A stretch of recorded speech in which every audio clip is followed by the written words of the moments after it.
দেখা যাচ্ছে যে আসলে দেড় দশকের গণতন্ত্রহীনতার পর বহুল কাঙ্ক্ষিত ত্রয়োদশ জাতীয় সংসদ নির্বাচনের ট্রেনের যাত্রা শুরু হতেই ভোটের মাঠের সমীকরণ মিলছে নানা পক্ষে।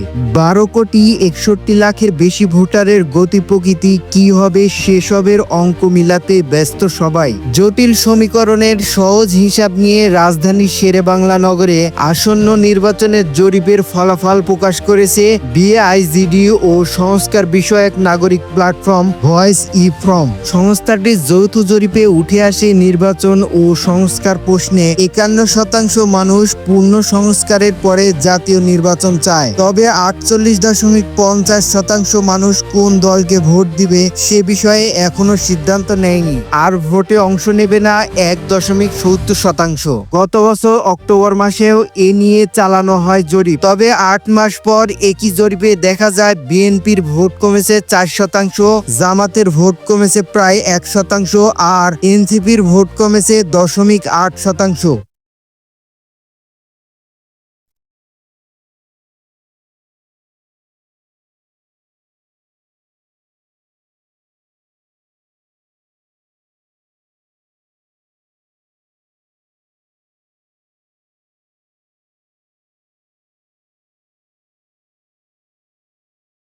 এছাড়াও বয়স ভেদে ভোটারদের চিত্র বিশ্লেষণ করলে বোঝা যায় 27 বছরের নিচে ভোটারদের মধ্যে ভোট বেড়েছে জামাত ইসলামের, এ বয়সে সবচেয়ে কম ভোটার এনসিপি, আর 50 বছরের ঊর্ধ্বে সবচেয়ে বেশি ভোটার বিএনপির এবং তৃতীয় অবস্থানে জামাত ইসলামী। মধ্যবয়সীদের মধ্যে সবচেয়ে এগিয়ে বিএনপি, জামাত। হয়তো এখন ভাবছে যে আওয়ামী লীগ বিএনপি দুটোকেই দিয়ে দেখলাম, এখন লেটস ট্রাই জামাত।